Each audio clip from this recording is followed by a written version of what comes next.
T to the V to the L to the I to the N to the E, TVLine. Welcome, Stephen. Thank you. Final Comic-Con for True Blood. How does it feel? It feels great. We're having a fantastic time. I finished about 2.5 weeks ago, and then there was a couple of days more, and so I've been sort of holidaying with my family, and so it's been lovely seeing all the gang and just hanging out for the last time. And I think today will be the last time that we're really all together as a cast. And I'm very pleased because Chris Bauer's here this year, who plays Sheriff Andy, and Carrie Preston is here this year, who plays Arlene. And they've never done this before. So I was walking around with them last night, and they were just like, what is this place? Chins on the floor. Mm-hmm. And what was it like shooting that last episode? First, let me ask you, what was it like what was your reaction when you read the script for the final episode? Final one, the finale? Yeah. We obviously, as the season's going on, you get an idea of where things are moving. Yeah. So there were a lot of things in there that I was expecting, and there was a couple of things that I wasn't.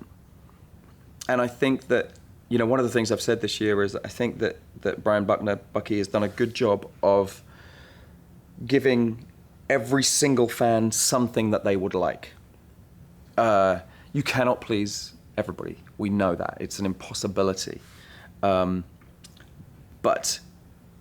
everyone gets a bit of something. And so I think they've done really well in that regard. And was it at all emotional for you for Yeah. your last take? Yeah. Yeah, my gang, like my crew who I adore, and really is the thing I'm gonna miss the most about this whole thing is it was really lovely, and there was a big cake, and they were just, you know, it was emotional, and everybody keeps asking me whether it's bittersweet, and I just keep going, no, it's sweet.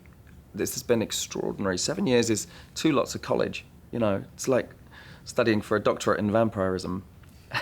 and that's a new line just for you, Michael. Love it. Thank you for saving that one for me.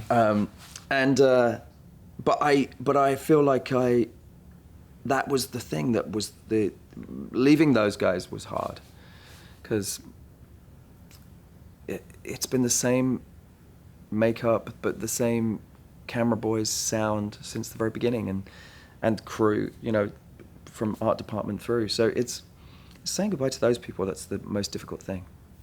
And the whole Hep V storyline is sort of, you know, been a little bit of a downer. All our favorite characters are dying. We found out last week that Bill is infected as well. Is there any hope moving forward that for maybe a cure or something? I think the interesting thing about it is, one of the things I was slightly unsure about, going from season 6 into season 7, was that Hep V is this disease that only kills vampires. There's obviously lots of metaphors in there and parallels with our society, and therefore I was worried that because it's so debilitating, that it might be a downer, that it might feel like it's actually sort of crushing the energy of our show, which has always been so kind of dynamic and crazy. But actually, I think it makes the emotion become more impactful, and it makes our show, which has always been a kind of high-quality soap, become even more soapy, because it's about emotional storylines between all of our characters. And so, actually, I like the way that it's driving forward. I think it makes you care more. So the elements of the show that I was concerned weren't going to work, actually, I think are working really well. And you're getting to work with Anna a lot this season, where in last couple seasons, not so much. Yeah. What has that been like? That's been fantastic. We met doing the show. I'm incredibly lucky to get to work with her. She is just this power pack she's like the Duracell bunny of, you know, she never stops, and she's always on, and it makes you work harder. You know, I've always said that. I think we spoke about this with Dennis O'Hare. You know, Dennis brings your game up, and because he makes you want to be better. And I've been lucky enough to have Anna, Dennis, and Deborah Ann Wall who obviously plays my daughter, if you will, and she's a powerhouse too. So that is, I mean, it's just so grateful to get those people to play against, and working with my wife is wonderful. We plan to work together again, even if it means not acting together, and so it's been nice to actually get a reminder of how much I enjoy it. How will Sookie and Bill fans feel about the finale? I think there'll be people who are pleased, and I think there'll be people who don't get quite what they expect. I mean, I think everyone across the board will have stuff from it that they enjoy and stuff that they feel that they've missed, and that will go for Team Eric and obviously Team Alcide already, and everybody. But I think it's a clever way. We do well to tie up a lot of knots, I think. And what's next for you? Rest. I for the first time in my life, I'm stopping. And I never do that. I'm renowned for not doing that. I never get off the ride, you know. I've already had 3 weeks off. There's been a lot of work coming in. I've said no to everything.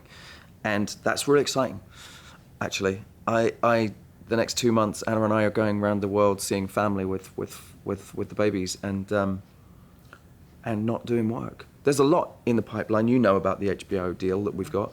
We've got many, many projects that are in various stages of development. There is a script with Dennis O'Hare that's an independent film that he's written that I'm going to direct, which he's acting in as well. But that'll be next year. And there's a very exciting Stan Lee project that I've been offered for next year, which I may well end up doing, which is really exciting, which is TV. Mm-hmm. I think I'm allowed to say that I'm probably going to do a film for my friend Peter Landersman. He's doing a film about concussion in football, which Will Smith is doing. And I don't know if I'm even allowed to say that. But it's out there now. But yeah, I might well be doing something in that. Okay. And just lastly, are you going to be watching Peter Pan on NBC? Yeah. You've heard who's doing it. Well, of course you have. I mean, wow. Amazing, right? Yeah. Yeah. I know who they went to first. Oh. Yeah. And I'm not going to tell you which part, but I know where, and I'm so glad it's ended up where it's ended up because it's fantastic. Is it kind of cool to see what the first one has spawned, and now Fox is doing it too with Grease? Yeah, you know, I think The Sound of Music was, that 6 weeks, we saw each other in New York. Yeah. That 6 weeks was bananas. We didn't know what we were doing. It was, and I don't mean that in terms of professionally, we didn't know what it was that we were pushing up that hill, you know. It was going to be something that hadn't been done for 60 years. And when we got to actually into the studio, it took 2 weeks to camera block because it was so big. So we got one run, one dress rehearsal, you know. And I think that what people don't realize is that when you do a show in the West End or on Broadway, you get 30, 40 performances before you get reviewed. Our dress rehearsal, first night, closing night, first preview was all the same night. It was the first time we'd actually done the show start to finish because it had taken so long to camera block. So it was amazing. And I will never forget, you know, you're going live to the nation in 10 seconds and what that felt like. And Audra, bless her heart, was starting it, and she was, you know, it was scary and amazing. And it's like any kind of live theatre. Are there things that you'd change? Yeah, of course there are, because it's one performance. And that's what previews are for. That's why you do 40 previews. But would I change anything about that rehearsal period or that one night? No, it was phenomenal. And I love the fact that it's spawned this live theatre, because I think that one of the things that TV has done, and also one of the things that sort of extremely glossy musicals have done on Broadway, is take away the element of there being terror, or, you know, like why do people go to motor racing?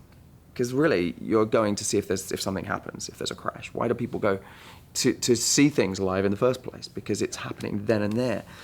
And if we can return to a live television experience where we're on the edge of our seats, wondering what's going to happen next. There was a moment right at the beginning where Carrie stumbled, and we were all crowded around a monitor, and she just had this little, like, she hit something on the floor, and if that was a film, we'd have stopped and you'd have gone back, and if it was a television drama, you'd have stopped and gone back, but well, you don't. And she handled it brilliantly, and we were all like hearts in our throats, and that's what performance is supposed to be.